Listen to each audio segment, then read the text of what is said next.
Chào tiến sĩ bác sĩ Hoàng Việt Anh, thạc sĩ Trần Thị Lan Hương và tất cả các quý vị đồng nghiệp, bác sĩ và dược sĩ trong chuyên ngành tim mạch cũng như các chuyên ngành nội khoa và các đồng nghiệp dược sĩ và bác sĩ trong công ty Bayer đã tổ chức cái buổi hội thảo ngày hôm nay. Em rất là vui khi mà được có mặt trong buổi hôm nay để chia sẻ với cả các quý vị đồng nghiệp một số cái chi tiết liên quan đến vấn đề lựa chọn kháng đông ở bệnh nhân dung nhĩ kèm đái tháo đường. Và cái mục tiêu của chúng ta như chúng ta biết là dùng kháng đông cho các bệnh nhân dung nhĩ thì mục tiêu chính là dự phòng đột quỵ và những cái tắc mạch hệ thống, đúng không ạ? Nhưng mà tuy nhiên là ngoài cái mục tiêu chính mà chúng ta mong đợi đó thì liệu những cái thuốc kháng đông có thể có thêm nhiều những cái vai trò khác nữa hay không, vai trò bảo vệ khác nữa hay không cho bệnh nhân của chúng ta, thì chúng ta sẽ cùng xem trong bài ngày hôm nay. Vâng, kính thưa thầy Nguyễn Lân Việt và kính thưa các quý vị đồng nghiệp, thì có một câu hỏi rất là quan trọng là bệnh nhân đái tháo đường thì có tăng nguy cơ mắc dung nhĩ hay không? Chúng ta thấy có rất nhiều bệnh nhân đái tháo đường điều trị ở các đơn vị nội tiết, đúng không ạ? Các đơn vị tim mạch vì các vấn đề bệnh học các thứ của họ. Nhưng mà những bệnh nhân đái tháo đường liệu có tăng cái nguy cơ mắc dung nhĩ hay không so với cả các nhóm bệnh nhân khác? Thì chúng ta sẽ cùng xem cái sổ bộ Framingham, là một cái sổ bộ rất là nổi tiếng và có thời gian theo dõi là 38 năm. Thì sổ bộ Framingham thấy rất là rõ là đái tháo đường làm tăng rõ rệt cái nguy cơ mắc dung nhĩ. Bên cạnh đái tháo đường thì các yếu tố khác như là hút thuốc lá, tăng huyết áp hoặc là bệnh nhân béo phì thừa cân hoặc bệnh nhân uống rượu thì đều tăng cái nguy cơ mắc dung nhĩ rất là rõ. Thế thì dung nhĩ giờ đây ấy, sẽ không còn là một cái rối loạn nhịp đơn thuần mà chúng ta ghi được điện tâm đồ. Chúng ta không coi nó là một cái rối loạn nhịp trên thất đơn thuần như là một cơn tim nhanh kịch phát trên thất, hay là coi là một rối loạn nhịp như là giống như là chúng ta điều trị tim nhanh thất hay ngoại tâm thu thất nữa, mà dung nhĩ giờ đây sẽ phải coi là một cái bệnh học rõ rệt mà riêng biệt so với cả các rối loạn nhịp khác. Và cái bệnh học này thì có mối liên hệ chặt chẽ với tất cả các yếu tố nguy cơ và các bệnh học tim mạch và chuyển hóa khác. Thì em xin phép được làm rõ hơn ở cái phần tiếp theo. Thế thì chúng ta sẽ cùng nhắc lại về dung nhĩ một tí. Cái cơ chế khởi phát dung nhĩ, cơn kịch phát phần lớn từ các tĩnh mạch phổi. Chúng ta tưởng tượng là những cái bốn cái tim bình thường có 4 cái tĩnh mạch phổi đổ về nhĩ trái. Thế thì để dẫn máu từ phổi, đúng không ạ, đổ về tâm nhĩ trái, sau đó xuống thất trái và được tống lên động mạch chủ, đấy là cái máu giàu oxy. Tuy nhiên là trong tĩnh mạch phổi thì là những cái giải cơ từ cơ tâm nhĩ lan vào trong tĩnh mạch phổi và bị cắt xé bởi những cấu trúc tĩnh mạch. Từ đấy nó sẽ sinh ra nhiều những cái ổ ngoại vị. Chúng ta tưởng tượng nó chính là các ngoại tâm thu nhĩ hoặc là những cái chùm ngoại tâm thu nhĩ. Và những cái ổ ngoại vị đó khi mà phát lên thành các đoạn tim nhanh nhĩ ngắn thì nó có thể bùng lên cơn dung nhĩ, và cái xung động điện đấy dẫn ra ngoài tâm nhĩ trái và hình thành cái cơn dung nhĩ trong nhĩ trái. Như vậy khởi nguồn đầu tiên của đa phần các cơn dung nhĩ là ở trong tĩnh mạch phổi. Tuy nhiên chúng ta sẽ xem tiếp. Thế thì đây là cái hình mô phỏng, chúng ta thấy là những cái ổ ngoại vị là xuất phát từ trong tĩnh mạch phổi là cái nguyên nhân chính, có lẽ khoảng hơn 90% là khởi phát các cơn dung nhĩ ở trên tim người. Thì chính vì vậy mà người ta mới nghĩ ra cái cách là người ta triệt đốt, cô lập kín 4 cái tĩnh mạch phổi bằng 2 cái đường đốt hai bên, bên phải và bên trái như này, để ngăn chặn nếu có hình thành các xung động ở trong tĩnh mạch phổi thì các xung động nhăm nhe định lao ra thân tâm nhĩ, nhưng mà vấp phải cái đường đốt ở xung quanh này, như vậy là sẽ không thể xâm nhập được vào thân tâm nhĩ để duy trì được, gây được cái cơn dung nhĩ thực sự sau đó của bệnh nhân. Thế đây là một cái ca mà được triệt đốt ở viện tim mạch, thì với một cái hình nhĩ trái được dựng hình bằng hệ thống 3D, và đây là cái đường đốt này. Các quý vị thấy màu đỏ và màu vàng sẽ đốt bao vây xung quanh cái tĩnh mạch phổi để ngăn chặn về mặt điện học. Máu thì vẫn lưu thông nhưng mà về mặt điện học là sẽ không dẫn. Nếu có xung động điện xuất phát từ trong tĩnh mạch phổi thì xung động đấy không thể lao ra xâm nhập vào cái thân tâm nhĩ trái và gây nên cơn dung nhĩ. Tuy nhiên là gì? Nếu cứ cho là có các xung động ở trong tĩnh mạch phổi, nhưng nếu cơ tâm nhĩ mà lành mạnh, tức là cơ tâm nhĩ rất là khỏe mạnh với các nhóm tế bào rất bình thường, không có vấn đề gì về mặt tổn thương, thì liệu dung nhĩ có duy trì được không? Thì câu trả lời là không. Nếu mà cơ tâm nhĩ rất lành mạnh thì dung nhĩ không thể duy trì. Nó chỉ dừng lại ở các ngoại tâm thu nhĩ khởi phát từ tĩnh mạch phổi, hoặc các đoạn tim nhanh nhĩ rất ngắn khởi phát từ tĩnh mạch phổi, nhưng không thể bùng lên cái cơn dung nhĩ thật sự mà chúng ta ghi được cái điện tâm đồ cho bệnh nhân mà chúng ta thấy dung nhĩ. Thế thì muốn duy trì được cái cơn dung nhĩ thực sự mà chúng ta ghi được điện tâm đồ thì nó phải có cơ chất dung nhĩ ở trong tâm nhĩ trái và có thể cả tâm nhĩ phải nữa. Thế thì cái cơ chất dung nhĩ là gì? Là chính là những cái tổn thương về mặt điện học và cấu trúc mô học của tâm nhĩ, đặc biệt là tâm nhĩ trái. Phải có những cái cơ chất dung nhĩ này thì mới có thể duy trì được dung nhĩ cho bệnh nhân. Thế cái tái cấu trúc điện học và cái tái cấu trúc mô học thì có cái mối quan hệ như thế nào? Ở cái hình bên trái này chúng ta thấy là tế bào thì rất lành mạnh. Đấy, rất là lành mạnh, có nhân tế bào và các thành tế bào bình thường. Tuy nhiên là thành tế bào này lành mạnh về nhìn về mặt bên ngoài, nhưng mà về mặt điện học bên trong là đã có tái cấu trúc. Thì cái tái cấu trúc đấy là do gì? Những cái thời kỳ trơ là khác nhau, tốc độ dẫn truyền của các nhóm tế bào là khác nhau. Bình thường là một xung động phát xung của nhịp xoang hoặc là các xung động từ trong tĩnh mạch phổi phát ra chẳng hạn, thì tất cả các tế bào trong tâm nhĩ là khử cực theo cái cơ chế domino, tức là khử cực đồng loạt hàng loạt. Tuy nhiên là khi mà có cái tổn thương về mặt điện học thì sẽ có những vùng tế bào được tốc độ dẫn truyền nhanh hơn, có những vùng tế bào tốc độ dẫn truyền chậm hơn, có những vùng tế bào thì lại bị chặn cái xung động dẫn truyền và lại xung động nó sẽ vòng theo một đường tế bào khác. Như vậy là khi mà cái sự hỗn độn khác biệt nhau về cái tính chất điện học của các nhóm tế bào trong cơ nhĩ sẽ chính là tạo điều kiện hình thành những cái vòng vào lại để duy trì rung nhĩ. Thế còn khi mà xảy ra tái cấu trúc về mặt mô học tế bào, thế thì mô học tế bào lúc đó là tế bào đã không còn bình thường nữa, tế bào đã méo mó, đã bị xơ hóa, để các mảng bè cơ, các mảng mô của tâm nhĩ đã bị xen kẽ bởi các sợi collagen và các nhóm tế bào mỡ. Chính vì vậy mà nó sẽ tạo ra tái cấu trúc về mặt mô học, tức là chúng ta nhìn thấy được về mặt hình thể. Thế thì khi mà tái cấu trúc điện phọc mô phối hợp với nhau thì sẽ dẫn đến một loạt cái quá trình mà có thể khởi phát lên rung nhĩ và duy trì rung nhĩ sau đó. Thế thì ở đây chúng ta sẽ nhìn thấy là khi mà tế bào rất là lành mạnh thì sẽ có hình thái trên kính hiển vi như thế này. Nhưng mà khi mà đã trải qua một loạt các tổn thương về mặt mô học thì các nhóm tế bào sẽ bị cắt xé bởi rất là nhiều những cái dải xơ collagen, và khi đó sẽ tạo điều kiện để hình thành những cái vòng vào lại điện học chạy vòng vèo, và nó chính là cơ chế để duy trì được cái rung nhĩ. Thế thì khi mà cái tái cấu trúc mô học càng trầm trọng hơn thì tâm nhĩ sẽ càng giãn ra, càng giãn lớn ra hơn và càng bị xơ hóa nhiều hơn, và lại càng tạo điều kiện duy trì được cái rung nhĩ rất là lâu, rất là bền bỉ, rất là dai dẳng lâu dài, và khiến chúng ta rất khó cắt được cái rung nhĩ đó. Thế thì chúng ta cần phải hiểu rõ là song hành cùng với các yếu tố nguy cơ của tim mạch, các yếu tố nguy cơ càng tăng thì cái tái cấu trúc của cơ tâm nhĩ càng tăng, và rung nhĩ lúc đầu là chỉ là những cơn rung nhĩ cơn nhẹ nhàng ngắn thôi, dần dần các cơn rung nhĩ sẽ dài lên, rung nhĩ dài lên và dần dần trở thành rung nhĩ dai dẳng, và dần dần sẽ trở thành rung nhĩ vĩnh viễn. Như vậy là cái bệnh học của rung nhĩ là một cái quá trình tiến triển lâu dài và có sự kế thừa phối hợp với cùng các yếu tố nguy cơ tim mạch và những cái lối sống không ổn khác, và phối hợp thêm những cái bệnh học tim mạch khác, tất cả phối hợp với nhau thì để duy trì được rung nhĩ, hình thành rung nhĩ, và từ đó gây ra các biến cố nặng nề, các biến cố tim mạch và các nhiều cái biến cố nặng nề khác cho bệnh nhân. Thế thì đái tháo đường chính là một trong các nguyên nhân phổ biến để gây tổn thương tâm nhĩ về mặt điện học và mô học. Cái cơ chế bệnh sinh của đái tháo đường cũng rất là đặc biệt, nó tổn thương đến toàn thân và nó cũng tổn thương về mặt thay đổi về mặt tính chất điện học của cơ tâm nhĩ và tính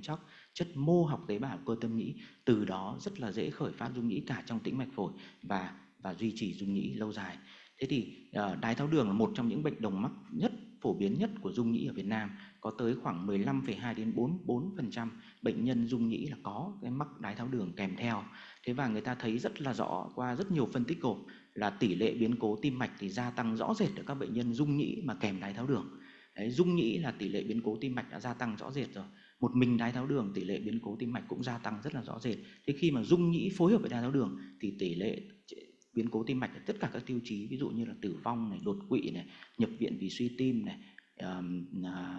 tử vong tim mạch nói chung, rồi là tất cả các yếu tố biến cố tim mạch khác đều gia tăng rất là rõ rệt ở cái nhóm bệnh nhân vừa có rung nhĩ mà vừa kèm đái tháo đường. Và một cái nghiên cứu cho thấy rất là rõ là cái tỷ lệ tái phát sau triệt đốt cô lập tĩnh mạch phổi cao hơn rõ rệt ở bệnh nhân đái tháo đường. Đấy, cùng là triệt đốt cô lập tĩnh mạch phổi rất tốt, nhưng cái nhóm có bệnh nhân bị đái tháo đường thì có tỷ lệ tái phát rung nhĩ sau này cao hơn cái nhóm mà không có đái tháo đường. Thế thì khi đó là gì? Khi chúng ta cô lập tốt các tĩnh mạch phổi, chúng ta chặn các cái nguồn của các xung động từ trong tĩnh mạch phổi ra thân nhĩ rồi. Tuy nhiên là bản thân cái cơ tâm nhĩ bị tổn thương nặng nề bởi cái bệnh học của đái tháo đường và bệnh học tiến triển của rung nhĩ thì nó sẽ xơ hóa và nó sẽ tạo ra nhiều cái ổ ngoại vị và cái cơ chế duy trì vòng vào lại rung nhĩ một cách rất dễ dàng, khiến cho bệnh nhân rất dễ bị rung nhĩ trở lại và sẽ duy trì rung nhĩ càng dài lâu và dần dần dẫn đến rung nhĩ vĩnh viễn. Và ở những cái bệnh nhân mà phẫu thuật Cox-Maze thì tỷ lệ giữ được nhịp xoang lâu dài thì cao hơn rõ rệt ở cái nhóm mà kiểm soát tốt đái tháo đường, từ HbA1c dưới 7,5% sau cái phẫu thuật này. Còn cái nhóm mà kiểm soát kém đái tháo đường thì có lẽ là do cái bệnh học tiến triển rung nhĩ do đái đường càng tăng, càng tổn thương cơ nhĩ nhiều hơn, nên bệnh nhân dễ dàng bị tái phát rung nhĩ nhiều hơn. Thế thì các NOAC có vai trò gì ở những bệnh nhân rung nhĩ và kèm đái tháo đường? Thì chúng ta cùng xem lại 4 cái nghiên cứu bản lề của 4 cái thuốc NOAC mà hiện nay đang lưu hành ở trên thị trường. Thì chúng ta thấy là theo cái trang điểm CHAS và trang điểm CHASVAT thì bao giờ cũng có một cái điểm dành cho đái tháo đường. Và chúng ta thấy là tất cả các nghiên cứu này đều có một cái tỷ lệ mà bệnh nhân đái tháo đường đáng kể. Thế thì trong đó cao nhất là cái nghiên cứu Rocket AF với tỷ lệ bệnh nhân có mắc đái tháo đường là 40%. Thế thì khi mà người ta sử dụng cái phân tích cột, người ta đánh giá xem là NOAC so với kháng vitamin K ở những bệnh nhân dung nhĩ mà kèm đái tháo đường thì liệu có tốt hơn hay không, thì người ta thấy rất là rõ là NOAC thì là tốt hơn kháng vitamin K ở cái tiêu chí là giảm đột quỵ, và ở cái mặt trái của nó là vấn đề xuất huyết thì NOAC là tương đương với kháng vitamin K ở những bệnh nhân mà dung nhĩ kèm đái tháo đường. Thế chúng ta sẽ cùng xem cái vai trò giảm tử vong tim mạch. Thế thì khi mà chúng ta dùng chống đông là chúng ta hướng đến cái mục tiêu chính là giảm đột quỵ cho bệnh nhân và giảm các hệ thống động mạch, đúng không ạ, cho bệnh nhân, để ngăn chặn các biến cố tắc mạch chi, tắc mạch tạng, tắc mạch ruột, tắc mạch lách, tắc động mạch thận, vân vân. Tuy nhiên là tất cả các thuốc bao giờ khi mà đưa ra các nghiên cứu ngẫu nhiên có đối chứng, bao giờ người ta cũng sẽ có cái tiêu chí là xét về tỷ lệ tử vong tổng tim mạch nói chung, có cái thuốc đấy liệu có hơn so với cả nhóm chứng hay không. Thế thì chúng ta cùng xem ở đây một cái sổ bộ có 116.000 bệnh nhân, thì người ta thấy là thực tế cái tỷ lệ tử vong do tim mạch ở những bệnh nhân dung nhĩ và đái tháo đường thì cao hơn rất nhiều lần, cao hơn hẳn so với cái nhóm mà đột quỵ, bị biến chứng đột quỵ và biến chứng xuất huyết, và tổng cái tỷ lệ tử vong do tim mạch thì cao hơn tổng cái tỷ lệ đột quỵ và xuất huyết cộng lại. Như vậy cái vấn đề tỷ lệ tử vong tim mạch nói chung thì do nhồi máu cơ tim này, đúng không ạ, do tỷ lệ do suy tim này, tỷ lệ tử vong do rối loạn nhịp này ở những bệnh nhân đái tháo đường dung nhĩ này thì cao hơn rất là nhiều so với cả cái tiêu chí đột quỵ và tiêu chí chảy máu. Thế vậy thì người ta sẽ xem xét lại các dữ kiện của các nghiên cứu bản lề, thì người ta thấy là ở trong nghiên cứu Rocket AF thì cái xét trên tiêu chí tử vong do tim mạch nói chung thì là Rivaroxaban thì nó sẽ giảm tỷ lệ tử vong có ý nghĩa thống kê so với nhóm chứng là kháng vitamin K ở những bệnh nhân mà dung nhĩ mà kèm đái tháo đường. Thế còn dường như là các cái nhóm NOAC khác thì chưa làm được cái điều đó. Thế thì sau khi thuốc đã ra thị trường thì người ta lại tiến hành rất nhiều các nghiên cứu trên dữ liệu thực, và ở một cái hồi cứu hơn 100.000 bệnh nhân thì người ta thấy là cái kết quả cũng giống hệt so với cả nghiên cứu ngẫu nhiên có đối chứng là nghiên cứu pha 3 của NOAC trước đấy, tức là tỷ lệ tử vong do tim mạch của Rivaroxaban cũng là thấp hơn có ý nghĩa thống kê so với kháng vitamin K, và nhiều những cái tỷ lệ khác như là chảy máu nặng này, rồi là xuất huyết các tạng nghiêm trọng này, rồi là xuất huyết nội sọ này, thì là Rivaroxaban thì cũng ít hơn nhiều so với cả kháng vitamin K một cách có ý nghĩa thống kê. Thì chúng ta cùng xem một cái tác dụng chống viêm và chống xơ vữa động mạch trên thực nghiệm của Rivaroxaban. Thì đây là một cái mô hình thực nghiệm trên chuột. Cái mô hình này thì là cho thấy lý giải là Rivaroxaban nó sẽ ức chế cái quá trình hình thành được mảng xơ vữa thông qua một loạt cái cơ chế về mặt tế bào,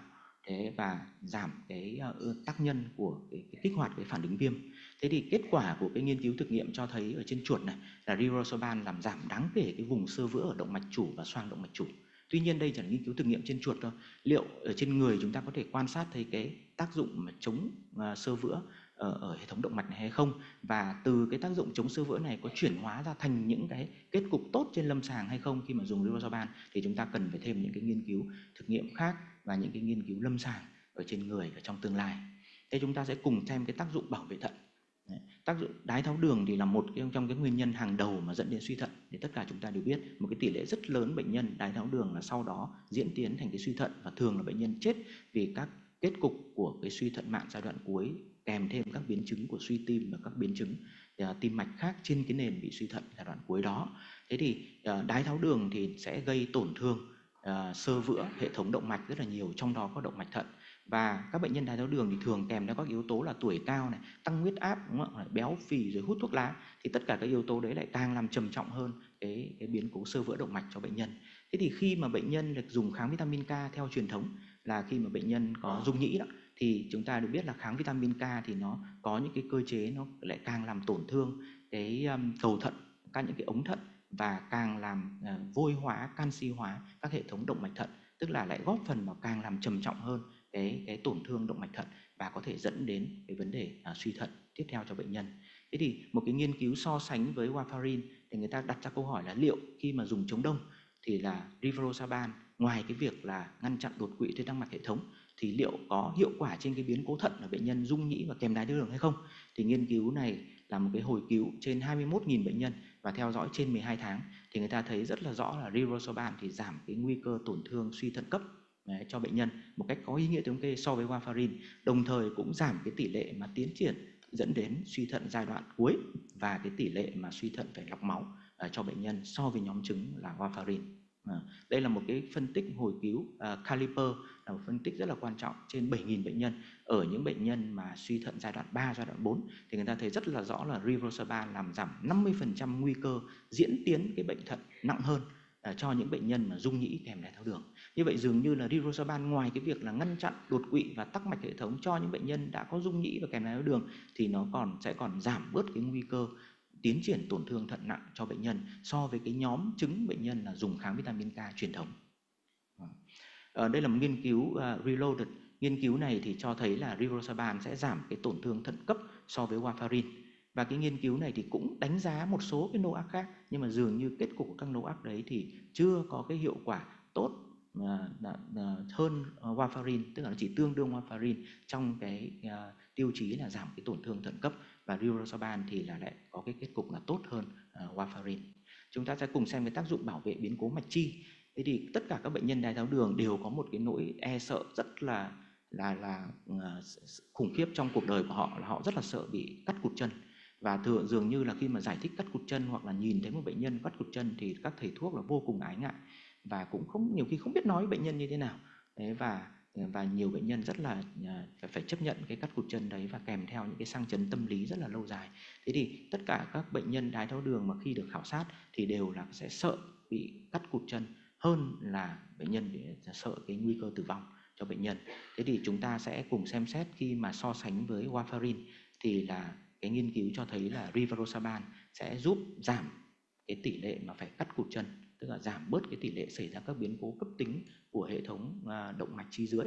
Đấy, và giảm chậm cái tiến triển biến chứng mãn tính của các động mạch chi dưới và giúp cho cái tỷ lệ phải cắt cụt chân cho bệnh nhân ở những bệnh nhân dung nhĩ đái tháo đường là thấp hơn so với cả warfarin.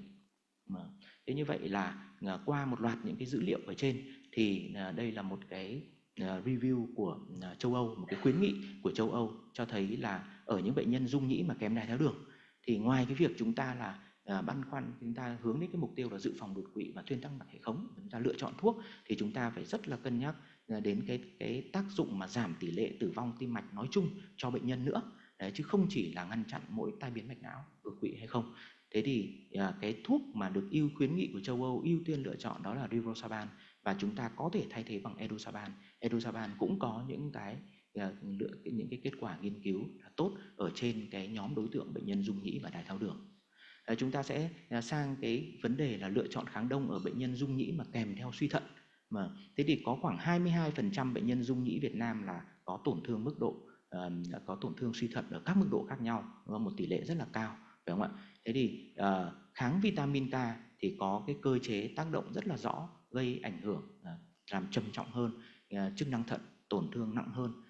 chức năng thận của bệnh nhân. Và những cái kết cục của kháng vitamin K trên thận đã được chứng minh qua rất nhiều nghiên cứu về mặt bệnh sinh học. Cụ thể là nó sẽ làm tổn thương ống thận nhiều hơn và đồng thời làm canxi hóa, vôi hóa hệ thống động mạch thận và những cái động mạch nhỏ, những cái mao mạch nhỏ của thận nhiều hơn, làm giảm cái dòng tưới máu cho thận và sẽ làm càng trầm trọng hơn cái tổn thương thận cho bệnh nhân. Thế thì ở những cái bệnh nhân mà dung nhĩ mà được sử dụng kháng vitamin K thì người ta thấy là so với cái nhóm mà không sử dụng kháng vitamin K thì là chức năng thận là xấu đi nhanh chóng một cách có ý nghĩa thống kê so với nhóm chứng kia. Và khi mà bệnh nhân cái mức lọc cầu thận càng thấp thì tỷ lệ tử vong của bệnh nhân càng cao một cách rõ rệt. Thế vậy thì khi mà quản lý bệnh nhân dung nhĩ mà kèm suy thận thì ngoài cái việc chúng ta cố gắng dự phòng đột quỵ cho bệnh nhân, chúng ta còn phải hướng đến là lựa chọn những cái thuốc gì đó mà có bằng chứng để làm giảm cái biến cố ở trên thận và duy trì cái chức năng thận của bệnh nhân càng lâu càng tốt, và tóm lại là có bảo tồn được cái chức năng thận thật là tốt cho bệnh nhân thật là dài. Thế thì những cái kết quả, những cái nghiên cứu cho thấy là NOAC thì có ưu thế hơn rõ rệt so với kháng vitamin K trên những cái biến cố đột quỵ và tắc mạch hệ thống. Đấy, ở những bệnh nhân dung nhĩ mà kèm theo suy thận. Đấy, đồng thời là nó lại còn giảm cả tỷ lệ xuất huyết so với kháng vitamin K. Và có nhiều những cái tiêu chí nào đó khác thì NOAC là có tỷ lệ xuất huyết tương đương với kháng vitamin K khi mà sử dụng hai nhóm cho so sánh hai nhóm cho bệnh nhân. Tuy nhiên ở riêng trên nhóm đối tượng bệnh nhân dung nhĩ mà kèm suy thận thì NOAC là giảm bớt tỷ lệ xuất huyết so với kháng vitamin K một cách có ý nghĩa thống kê. Thế thì đây là một cái kết quả, một cái nghiên cứu người ta cho thấy là rivaroxaban sẽ giảm 50% nguy cơ đột quỵ và tắc mạch hệ thống trên những cái nhóm có bệnh nhân mà suy thận tiến triển và suy thận xấu đi, và dường như một vài cái NOAC khác thì chưa có cái chứng minh được cái kết quả tương tự. Và rivaroxaban thì và apixaban người ta chứng minh là có những cái cơ chế chống viêm và chống oxy hóa để bảo tồn được cái cầu thận này của bệnh nhân lâu dài. Thế thì chúng ta sẽ cùng xem lại một cái slide rất là kinh điển, đó là cái chuyển hóa và thải trừ của các NOAC khác nhau. Thì chúng ta thấy là có edoxaban này, rivaroxaban này và apixaban thì là có thể sử dụng được một cách an toàn ở cái nhóm bệnh nhân mà có mức lọc cầu thận là trên 30 ml một phút, và khi thấp hơn thì là sẽ phải thận trọng. Thế còn dabigatran thì là chỉ dùng tốt ở trên cái nhóm trên 50 ml một phút thôi, còn cái nhóm mà thấp hơn thì chúng ta sẽ cần phải thận trọng. Đấy là sự khác biệt một chút giữa các NOAC khác nhau. Đấy. Và năm 2023 vừa mới năm ngoái thôi thì là khuyến cáo mới nhất của Hoa Kỳ về dung nhĩ, xử trí dung nhĩ cho bệnh nhân, thì là người ta thấy là ở riêng cái phân nhóm bệnh thận mạng thì như trước đây thì là cái nhóm mà mức lọc cầu thận là dưới 15 ml một phút hoặc là phải lọc máu nhân tạo đó thì là chống chỉ định với tất cả các NOAC, tức là chưa có những cái dữ kiện để chứng minh. Tuy nhiên là ACC 2023 vừa rồi thì là cho thấy là apixaban có thể sử dụng được ở những nhóm bệnh nhân mà mức lọc cầu thận dưới 15 hoặc là phải lọc máu, và đồng thời rivaroxaban cũng như vậy, có thể sử dụng cái liều 15 mg một lần một ngày ở cái nhóm mức lọc cầu thận dưới 15 ml một phút hoặc phải lọc máu. Tuy nhiên thì đây không phải là kết quả của những cái nghiên cứu ngẫu nhiên có đối chứng và những cái nghiên cứu bản lề quan trọng của NOAC. Tuy nhiên là một số những cái nghiên cứu quan sát trong thực tế và một số những cái thử nghiệm ngẫu nhiên nhỏ thì cho thấy là có vẻ dùng được. Thế còn chúng ta sẽ cùng chờ xem là những cái đồng thuận của châu Âu đấy, có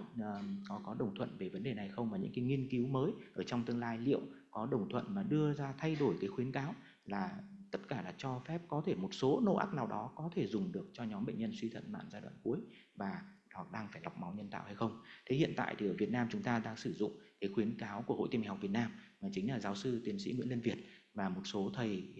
là những người chấp bút cho cái khuyến cáo điều trị dung nhĩ đó, thì là chúng ta vẫn dựa trên các bằng chứng trước đây là chúng ta sẽ không sử dụng các NOAC ở cái nhóm mà bệnh nhân phải lọc máu chu kỳ và mức lọc cầu thận dưới 15 ml một phút. Tuy nhiên chúng ta sẽ bàn thêm về vấn đề này ở trong tương lai. Thế với cái vai trò bảo tồn chức năng thận của các NOAC thì chúng ta sẽ cùng xem như thế nào. Đây là cái nghiên cứu của Yale, là một cái nghiên cứu đầu tiên mà so sánh giữa NOAC và kháng vitamin K trên các biến cố trên thận, thì người ta thấy là NOAC là tốt hơn hẳn warfarin trong cái việc là bảo vệ thận. Mà tất cả các tiêu chí như là giảm trên 30% của mức lọc cầu thận này, rồi là tăng gấp đôi nồng độ creatinine máu và tổn thương suy thận cấp thì là NOAC đều ít hơn so với warfarin một cách có ý nghĩa thống kê. Thế và một cái nghiên cứu khác là nghiên cứu Rival trên 72.000 bệnh nhân thì người ta thấy là rivaroxaban cũng tốt hơn warfarin trong cái việc là giảm tỷ lệ suy thận cấp và giảm cái tỷ lệ mà bệnh nhân suy thận giai đoạn cuối hoặc là phải lọc máu. Đây là một cái thông tin rất là mới mà vừa được trình bày ở trên ACC, tức là hội nghị của trường môn tim mạch Hoa Kỳ vừa rồi Atlanta. Thì đây là một cái phân tích cộp mà do tất cả các chuyên gia Việt Nam, các chuyên gia chuyên về tim mạch và chuyên về rối loạn nhịp công bố. Đấy thì gồm có các chuyên gia ở ví dụ ở Viện Tim mạch là có thầy Phạm Mạnh Hùng, rồi trong miền Nam có thầy Hồ Huỳnh Quang Trí và các thầy khác nữa, thì là cùng làm cái phân tích cộp này. Và cái phân tích cộp này muốn là so sánh rivaroxaban và thuốc kháng vitamin K ở trên các biến cố thận ở những bệnh nhân dung nhĩ, và các tiêu chí đánh giá là suy thận cấp này, rồi là tăng gấp đôi nồng độ creatinine này, giảm cái mức lọc cầu thận trên 30% so với trước đó này, và cái suy thận tiến triển. Thế thì kết quả của cái phân tích cộp mà một cái dữ liệu rất là lớn ở trên thế giới thì cho thấy là rivaroxaban so với kháng vitamin K trên tất cả các tiêu chí thì đều tốt hơn rất là nhiều. Cụ thể là rivaroxaban giảm cái tỷ lệ tổn thương suy thận cấp này, giảm cái việc mà giảm nhanh chóng trên 30% mức lọc cầu thận so với kháng vitamin K, giảm cái tỷ lệ bị tăng gấp đôi nồng độ creatinine so với kháng vitamin K, và giảm cái mức độ tiến triển của suy thận nặng hơn so với cái nhóm bệnh nhân mà sử dụng kháng vitamin K. Như vậy là cái khuyến nghị của châu Âu năm 2023 thì ở trên cái nhóm mà bệnh nhân có suy thận thì người ta dựa trên những cái dữ liệu rất là rõ rệt và nghiên cứu rất đồ sộ và rất đầu tư về rivaroxaban và một số cái NOAC khác thì người ta thấy là rivaroxaban và apixaban thì có cái lựa chọn ưu tiên hơn ở cái nhóm bệnh nhân mà rung nhĩ và kèm suy thận. Thế và cái lựa chọn thay thế có thể dùng là edosaban nếu hai cái NOAC trên mà chúng ta không có.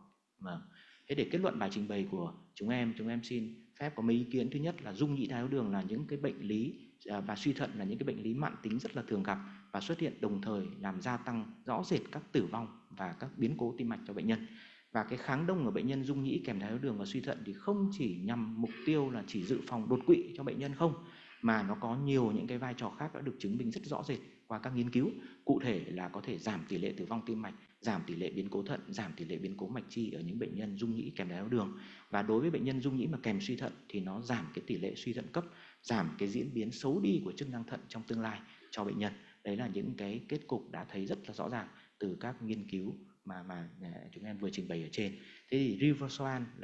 được xem là một trong những cái lựa chọn rất đáng lưu tâm trong số các NOAC ở những bệnh nhân kèm rung nhĩ kèm đái tháo đường và rung nhĩ kèm suy thận. Và cái điều này đã được chứng minh dựa trên rất là nhiều những cái chứng cứ rất là thuyết phục từ các nghiên cứu pha 3, tức là nghiên cứu ngẫu nhiên có đối chứng và cho đến các dữ liệu thực tế ở trên lâm sàng. Vâng, em xin trân trọng cảm ơn.